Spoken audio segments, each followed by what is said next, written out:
Well, I think it's funny because I always ask the coaches how much zone, and I think I had asked Coach Henderson. He scouted me. He said, "Coach, I'm telling you, it might be 3-4 possessions all year at that point." And we kind of joked. We had just gone against Tulsa's zone for like 4 or 5 days, and then we actually torched it, and they had to get out of the zone. That game before that. So when they went zone, I guess it shocked us because we didn't expect it, but it's not like we hadn't worked against it then within that week. We just kind of froze, and we didn't flatten it out, and we didn't get the ball moving, we didn't cut, and the other part was that was when X had those fouls, and he's out, and he's the guy that's, he's older, he's the guy flashing, he was actually the guy that was hot in the game, so. They played a little more zone. Basically, when they get behind, they play zone, and or just one. They Mississippi State, I think, a couple possessions just to change it up. So, hopefully, we'll be a little more aware. We've obviously practiced against it, but we did last time too. That doesn't mean we'll go and execute it, any better. We'll see what happens. How do you evaluate the way Mac played against Bama? The numbers on paper look great. Oh, I mean, yeah. I told him last night if he plays with that energy and effort the rest of the year, we're gonna be fine. The 13 points, 12 rebounds, 9 on the play hard, 3 block shots. But as you just said, 2 or 3 other opportunities to finish at the hoop, and then if he does those, he's big time. And I think. It wasn't the Kansas game, but even the game before that, he didn't get to play a lot of minutes, West Virginia. But, he's had opportunities of finishing around the hoop. And if he gets those, obviously it helps our offense. There's no doubt, with that. But I texted with him last night. I just said, I just want your energy and effort. If you can do that, it would be nice if you finish those and just dunk it. But if not, at least we're getting something that's productive for us. Bruce, first time this season, you guys are going to play 3 games in 6 days, and these are big ones with OU, West Virginia, and Baylor. How crucial is this stretch, and how important is it to be able to look good against Oklahoma to be able to get momentum going forward? Well, I think it's important, but all we're trying to emphasize right now is just each game, each possession. That's all we can really focus on. There's no doubt, as a coach, I sat down this morning with Coach Corn because he's got Baylor scout, and you're going to have basically 24 hours in class time, to get ready. So and it's the number 1 team in the country, so that doesn't make it easy on us, but it is what it is. I guess we're at home. I'm not sure who Baylor has on Saturday, but but right now we just got to worry about. The first possession against Oklahoma, being ready to play and seeing if we come with the energy and effort that we did against Alabama, that we did against West Virginia, I think we'll be fine. But we have to do that and key words beginning of year I said consistency, efficiency, and dependability, and those are still the key words for us to make any type of progress. What are your early impressions of Casey Ezeagu? I'll let Wyatt just he's seen him a couple times, but the first day he was really, really good when Wyatt was there. And the one thing he could do, and we had watched before, and we watched tape, was he can run. He's athletic. He is our tallest player. I didn't. He's taller than Mac by several inches, and he's long, and he's a great young man. Very polite, very good, just intelligent. He wants to do well. He's going to work very hard, he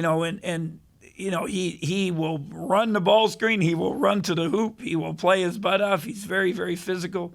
He literally got one of our guys to quit in practice the other day because he was going so hard. And now he's fresh. He hadn't done anything in a month, and those guys are fighting through the grind of the season. But, there's no doubt it gives us, with Davion, who's played pretty well, had a good senior year. But I've told you before, his family, his guardians, they know he's not going to be 35 minutes a game. He's going to need help. So now you have Levi, an older veteran. You got Casey with, hopefully length and athleticism, and then Davion. And then, we'll see what happens with Nigel if he can stay healthy and give us anything. But you got some, you got some size and length inside, and be a little different than we've been, in recent history. Given the circumstances of the last week, what's the collective mindset this team? We try to stay positive. Even I blew up on him the other night, but and I told him when I stopped yelling, I stopped caring, and I haven't stopped caring. And that I hope that, I don't think they have. I don't think that's even a question. I think just like that might have been our best effort. I mean, this is Alabama. If you watch them, they're as talented, physically gifted, and athletically as anybody we played all year.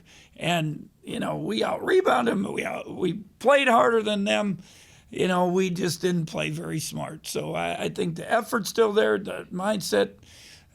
We just got to be a little more efficient and play a little smarter to have a chance. Are you comfortable with your team playing at that pace as a season? I did not like the number of shots we put up, but some of it was because we got a lot of offensive rebounds that we had the opportunity. Now and that's what one of the players brought up, Coach, they only had 40 opportunities. Well, but they had 37 free throw opportunities. So, that was the difference in it. And then obviously we played a little frantic at the end of the game trying to get back into it.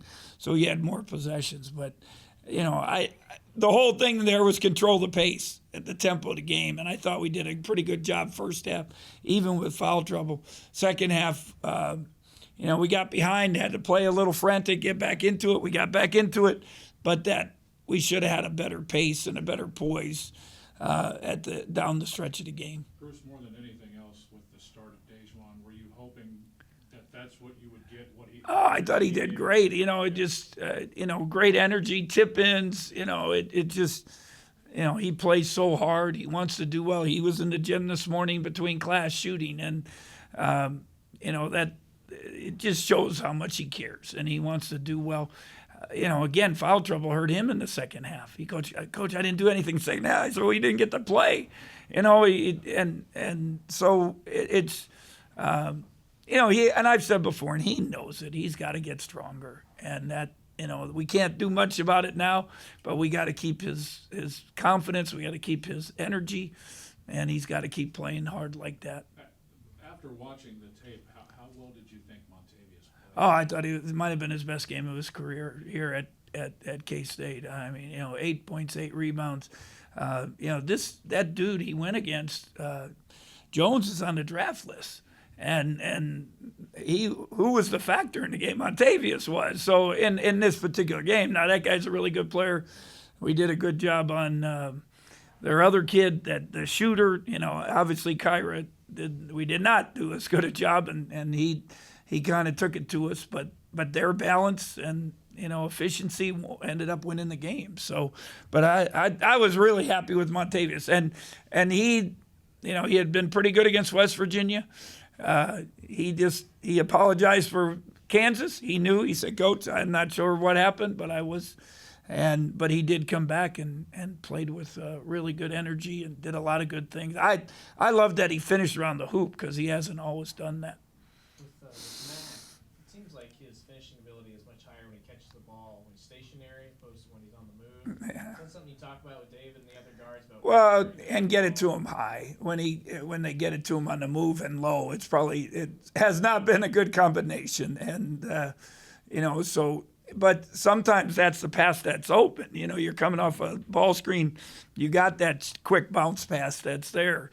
But he's disappointed himself. The guards get a little frustrated at times because they'll make good passes. I just want him to catch it and explode and go dunk. If he misses a dunk, I don't care. That's what I've been getting him to be more aggressive with the basketball. Are you planning on having Cardi come off the bench? I don't know. We'll see how they practice today and how things go. It could be. So it's And I don't think it matters who started. He played 32 minutes. And the only reason we started him second half the other night is because David had 3 fouls. And, and the crazy, and that's, you guys always ask, should you play him with 2? Well, we played David with 2 and he got a 3rd. And then he played about 8 seconds and got a 4th. So that's why coaches, it's great to sit there and cheer and watch TV and why don't they play him? Well, that's why we don't. Now you don't have them in the game. So it's just, it's a hard thing. But we tried to protect David in the second half, and it didn't work. Obviously, it backfired because they got the run, and we put him back in, and then he got his 4th. But we were still in the game at the end, and on an opponent's court. That's one of the hotter teams in the country, and we just couldn't finish it. Cardiac accept that role coming off the bench? I don't. He has no choice, does he? So I don't know. He had 32 minutes. He put up 19 shots. So I don't know. Again, I would like him to be a little more efficient, and so that would be nice for us, for everybody.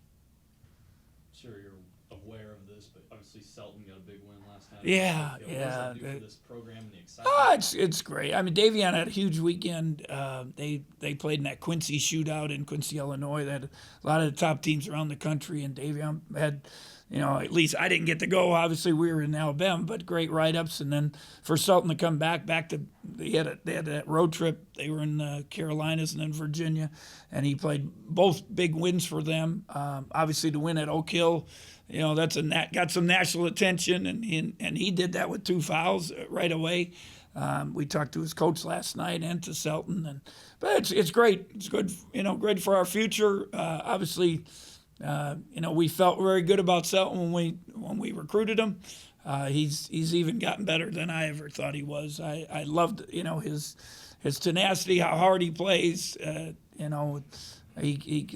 He can create and score a lot of different ways, but he's had a high level senior year so far, and which is good for us. I got to see Luke last week, played DeSmet in St. Louis. It was a huge Catholic League rival game. Went down to the last basket, and he did well. And then Nigel has had a good senior year. They keep losing to their rival Lawrence North, but it's been good for those guys. And we're excited about their joining our program. But right now we gotta find a way to beat Oklahoma.